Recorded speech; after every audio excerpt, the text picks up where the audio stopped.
Hi, everybody. It's Michael Laitler here for another Meet Our Community in the Leadership Inner Circle, where we take members of our group, our community, and simply talk so we can learn how to collaborate, how to work together, how to make this society a lot better for not just us as leaders, but all the leaders that are coming up and leaders that are being created as we speak. I'm not going to delay much further. I'm going to go ahead and bring in our guest for today. You guys give me 1 second. Let me pull up some screens. Our guest today will be Curtis. Curtis, how you doing tonight? Good. I'm doing fine, Michael. Great. Like I was telling you before, I'm so excited to have you on today. As you guys can tell, my voice is a little under the weather, but that doesn't mean that we're not going to have a wonderful, wonderful time together. So I'm going to jump right into it, Curtis. I'm going to jump right in so people can understand who you are. As your title for this program for Meet Our Community, you put leadership coach, trainer, speaker. Explain to us what that means. Well, for me, I've got 28 years of experience in public education. And for me, what that means is I give back to the people who've given to me, and I try to give to people for the future. I've always been fortunate throughout my career that whenever I thought I was happy and content and happy to be doing what I was doing, I had somebody push me to do something more. I can think back through my career, 5, 6, 7 guys that pushed me to be where I'm at today, and I wouldn't be there without their encouragement and their push to make me look at different ways of doing leadership or taking on new roles in the schools I worked in. So it's always been one of those things that when I've got to this level in my career in school, being an associate superintendent or working as a building principal or working at the college or at the state level where I've worked out through my entire career, I've always tried to give back to them because of all the experiences I've gotten. There were people that forced me, I don't want to say forced, but kind of encouraged me, but sometimes I was voluntold to do things. So it was one of those things where I kept growing because people saw something in me, and I try to do that. I look at people, look at the best in people, and try to encourage them to do things and give them the ability to make the mistakes I made as well, because as part of your leadership skills, you definitely make mistakes and you learn from them. So trying not to judge people on those things. So I always try to give back to people and look at it in the global context instead of in that moment context. And that's why I put that in there, because I always try to encourage people, coach people to do their best no matter what happens. And it's funny because, Curtis, you're saying you have 28 years of experience, specifically in education. And you know that we have several members of our group. You know, Pam, she talked last week, and she's in education as well. How has that transition been going from taking the skills that you learned throughout the 28 years of your professional career in education to now making a more focus on leadership, coaching, training, and speaking? I think it's given me a definitely broad background, because when you're dealing in public education, we're dealing with all types of cultures, all types of people.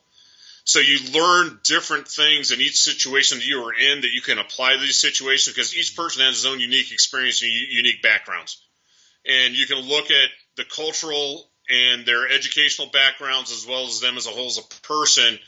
And when you deal with those people, the vast amount of experience you get in education working with all these different types of people, you can think of situations you've been in, or you can think of people that have influenced you or people you have dealt with, that you can take pieces from all of these and put it together and look at that person in a new way.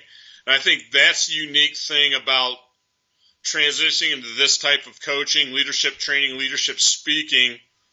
You have a lot of knowledge, but each time you're adding on to your knowledge as well, dealing with these people. So it's a give and take relationship that you get out of this. It's just not a one-way.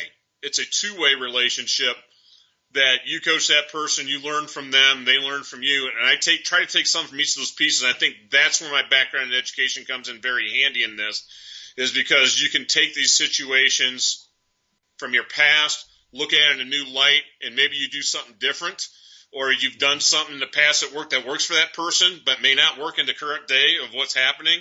So I love that about that, because you get to learn a lot about people, a lot of different ways. You get a lot of give and take.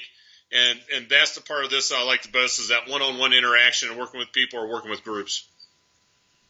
Yeah, and that interaction is so compelling to the growth of all of us, because as we all know, the more you connect with people one-on-one, the more you really grow with them. Yes. Versus away from them. So, Mm-hmm. what's been your biggest challenge jumping into the coaching and training world? I think for me, I've always done it as part of the job, but looking at doing it as a secondary career, or making that transition from education to this is my primary career, because you're juggling time. I mean, we all have time issues with family and all those things. Just trying to divide up the time and make sure I commit the necessary amount of time needed to be successful on both sides of this, and doing that balancing act and making sure we have that. And I think the other thing about it is sometimes when you're an educator going in talking to business leaders or like that, there's that us versus them, business versus education mentality, that you're not in their world. But my background is very diverse. I've worked in workforce development as a state CTE director in Alaska, so I worked with a lot of businesses and cooperatives. So I can bridge that very quickly in a discussion. But though, just getting through the door and talking to people at their level with their language, when you compare education versus business models, or going into work with companies, or working individually with certain people may have different backgrounds that I may not be familiar with, I think that's the thing, is those are the two things, the time and being able to talk with them in their language at their point in time, and have them understand I'm not just a person who's been in public education for 28 years. I got a variety of experiences outside of education I can bring to the table and work with them. So, they're outside of all the people saying hello and welcome. You got Darren, Scott, Amarai. Hopefully I'm saying that right. Now Jermaine talking about leadership. Mm-hmm. What about the new leaders, the new people that are, let's say they're educators? If you had a chance to transition your career earlier, where do you think you would be at right now? I think I would have done it much sooner. I think when I look back at what I had done, and it gets back to me being content with me working in education. I think I would have pushed myself more earlier in life, looking at this, because there's a lot of value given to you in this process and these systems and the expertise you got. But also, I don't think I would have done it like 10, 15 years ago. Well, it might have been about 15 years ago, probably when I made the transition, first starting in administration and like that, and doing some of those things in my education career. But I think if I would have known if I would have done this, I was exposed to John Maxwell's leadership theories during my dissertation process. And I actually met with a group when I was a superintendent back in Ohio on that. And I thought about doing it in 2011, 2012. So when I first got exposed to leadership and those types of things, that's when I really seriously started thinking about it. But it wasn't the right time in my life, because I still had kids going through high school, going through college. And I think once I got the second one out, which is last year, this was the right time for me right now to be able to do it. So what I take from that is it's all about timing when you make this transition. Yeah. There's really no perfect time from going from a full-time profession where people may look in consistency or the guaranteed job versus kind of going out on that limb, because it's really up to the person. It's up to the leader. It's up to the entrepreneur to kind of make that decision. There's no real formula, so to speak, or it's definitely not a science. No, it's definitely not a science. I've seen a lot of people try this and fail, and I've seen a lot of people do it to be very successful on both sides of this. It's up to the individual person and what their individual needs are at that time. And I think the other part about that is the support of the units you have around you, whether it's people like you inside your community, if it's your immediate family, if it's your mentor that's outside. Like I could name Jim Cielo, Greg Lugwood, Bob Trapp for my mentors of leadership throughout my education career. It's just a matter of the amount of risk and the amount of it's almost, you're gambling on yourself is what you're doing, Michael. And you've got to have faith that you're going to be able to do it. You put your foot forward, and if you're going to go in it, you can't go into it 50%, which I've talked to a lot of other educational consultants and business consultants that I've worked through. You can't do it 50%. If you're going to do it, you got to make sure you got 100% commitment and be able to do it in the way that meets your needs and your desires and what your goals are. Absolutely. And Jermaine actually has a question for you, Curtis. So I know you can't see it on your screen, but the question that he poses is, what would you tell a 21-year-old who sees himself becoming a businessman focusing on leadership? Go for it. I mean, looking at if he has the goals and desires to do it, I mean, that's the time to really look at it, especially if you have that strong desire to be that person. and you're looking at entrepreneurial spirit and those types of things, the younger you make mistakes, the better off you are. I hate to say it. I mean, but if you look at the people that you deal with, look at the number of people. Even Mark Cuban had 2 bankruptcies before he hit it rich with his company now he owns the Dallas Mavericks. So try it. You may have to adapt in many different forms, because I've reinvented myself many times throughout my educational career and the many jobs I've had. I've been an athletic director. I've been a superintendent, building principal, teacher, coach. You keep reinventing yourself every day in these jobs. And I think that's the important part. You go out, make sure you can get your focus, make sure you stay focused on it, and make sure you surround yourself with positive influences, because you're going to hear all the negative. You're too young to do this. You're too young to do that. Yeah. Nobody's too young to do anything. I've seen 14-year-olds do great things in schools when you get them the opportunity. So I would say take it by the horns, run with it, and get as many people to help you as possible, and make sure you have those positive influences around you can relate to, because it's not always going to be smooth. You have to make sure you have people that you can sound off on, be able to get to, and I just think it's an important time. Might as well do it better now than later.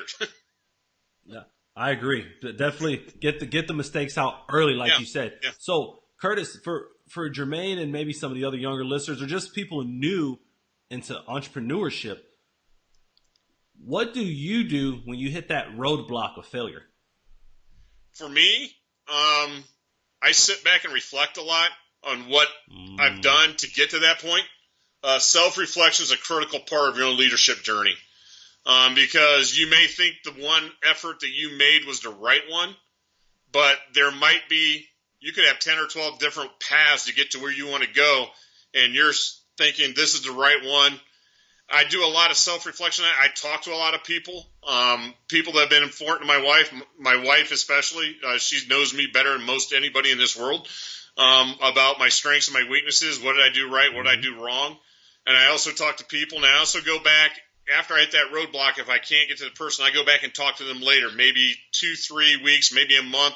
Just depends on how that roadblock came about. Was it butting heads, or is it just one of those, just wasn't the right time?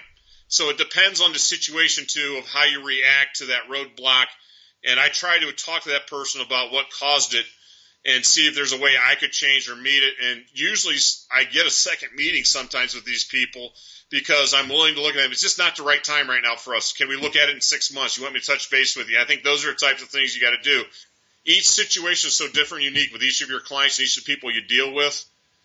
It's almost like you got 37 or 40 different marriages by the time you're done with this. Looking at each one is how you work it and how you do it. I mean, that's how you got to look at it. Is each one of these is an individual standalone relationship that doesn't interfere, but some may intersect down the road. You don't know. So I think that's the key part, your own self-reflection. How can you do it? How can you improve? And there are other ways that can you address those issues and those roadblocks.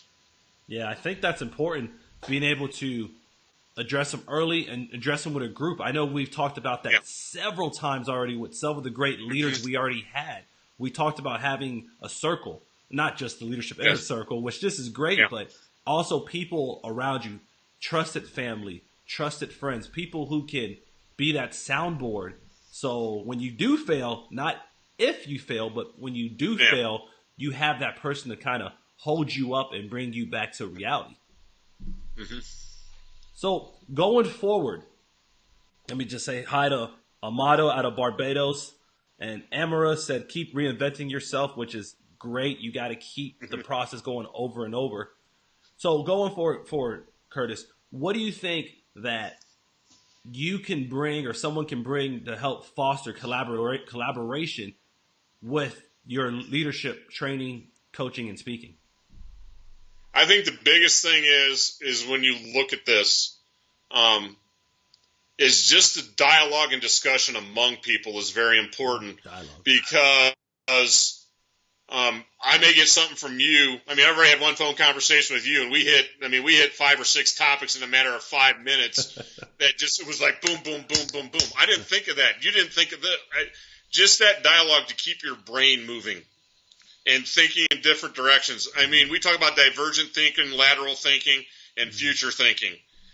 What you may have ready now may not be what is ready for now. It may be what you can do in 3, 6 months, a year, 2 years, but you create those mental note cards or you write them down in a log or somewhere that you can go back and refer to. And that's part of your constant reflection. What have I done? What have I looked at? Oh, that's an idea that I might be able to do in a year after I get this going over here. So there's so many moving parts to this. I call it like when Eli Whitney invented the cotton gin, made the work a lot easier, but also made it a lot more difficult. So now you got to repair the cotton gin every time it breaks down and all those types of things. This is the way leadership works, because you may be doing something right. All of a sudden that person is neglecting something else, and now you got to work on that piece. You got to bring out the oil and lube it a little bit. So I think that's the important part, is to get as many of your thoughts down as much as you can do. Talk to people, take mental notes, physical notes, whatever you do. My first cell phone was a BlackBerry when I actually had that. So when I see it's coming back now. We got BlackBerry coming back now with keyboard.